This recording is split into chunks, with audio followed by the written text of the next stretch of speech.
May bangayan ngayon sa social media tungkol sa mga individual awards na natanggap na ilang mga players natin mula sa SMC team, partikular na dun sa mga Gilas players natin. Pero alam nyo ba na may isang player pala ang dapat napabilang sa Mythical First Team pero pinalitan?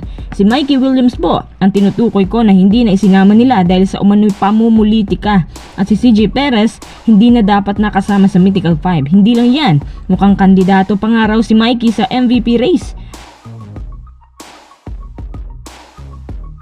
Second update, Blackwater Bossing mandudurog umano ng big teams ngayong season ang isang nasampula na yung Converge. Bago tayo magpatuloy, kung nais nyo suportahan ang aking channel, just click subscribe and share. May kababalaghan bang nangyayari sa likod ng mga natanggap na awards na ilang PBA players? Especially ng mga SMC teams. May ilang players daw ang hindi deserve na mapabilang sa Mythical 5 pero isinama nga nila dahil available naman ang kanilang slot. Na isang player ang tinukoy na isang source at si CJ Perez daw yun. Dapat hindi daw napabilang si CJ Jan or kahit si Jimmy Malonzo kasi ang spot na yan hindi naman daw para sa kanila. Pero sa tinatamong issue ni Mikey Williams, kaya mas minabutan ng PBA na wag na siyang isama kasi alam din nila na hindi na siya babalik. Kung pagbabasihan ang stats, mukhang tumama naman ng ilang sources. Alam naman natin na ang TNT nagkampiyon nung nakaraang conference, hindi ba? At si Mikey pang MVP. Base din sa kanyang stats every game, consistent po si Mikey at mahaba din ang exposure at playing time niya. Kaya kung iipunin, naglalaro ang stats niya sa 22 to 25 PPG. Hindi pa kasama dyan yung stats niya sa playoffs. Para sa akin, imposible talaga na statistically hindi mapabilang si Mikey sa kahit anong individual award sa PBA. Sa isang banda, si CJ Perez naman po scorer din pero kumpara mo kay Mikey, di hamak, mas malaki ang puntos na itatala niya. Si CJ din, limited time lang sa SMB. Ang isang kinunan pala ng base ng PBA, yung nakapaglaro siya sa Gilas. Kumbaga sa extracurricular activity, malaki ang puntos niya dito. Teka, kung naitatanong nyo naman, kasali ba sa usapan yung pagiging isang Gilas player para makapasok sa Mythical 5? Actually, dinagdag na lang ng PBA yan. Sa totoo lang, wala na kang kinalaman yan dapat. Ganito po ang criteria. Una, boto mula sa PBA officials, kasama na dyan yung mga governor. Tapos boto mula sa PBA coaches. Pangatlo, boto mula sa players. Pang-apat, boto mula sa PBA media. At ang panghuli, mga boto mula sa random people.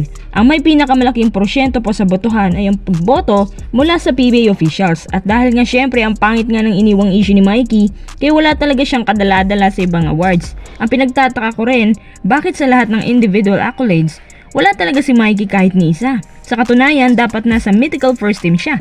Binaboy kaya nila si Mikey Williams sa PBA awarding?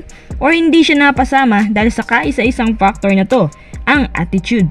Sa totoo lang, tahimik lang naman si Mikey na player. Hindi siya yung sobrang mainitin ng ulo pero dahil sa panghihingi niya ng malaking sahod, abay kinonsidera nila ito bilang bad attitude sa pagiging pro player.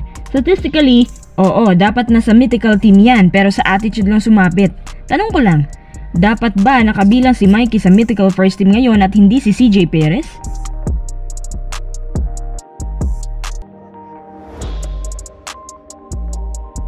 Tara, next update naman tayo. Para ba ang laki naman ng achievement ng Blackwater ngayon kasi sa debut game nila, panalo agad sila. Kadalasan yan, walong sunod-sunod na talo pa yan bago makakuha ng isa.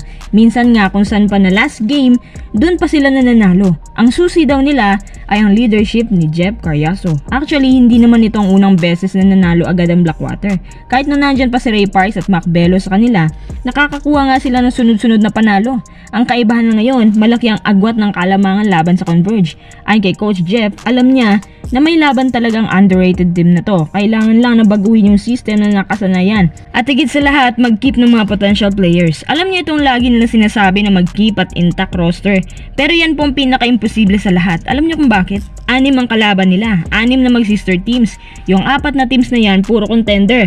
Sila pa yung kilalang mga mandurugas pagdating sa trades at UFAs. Yung sinasabi nila na dudurugin daw ng Blackwater ang ibang big teams, malabo pa sa sabaw ng pusit yan. Kadalasan, magaling lang yan sa una pero sa dulo pang intro lang pala.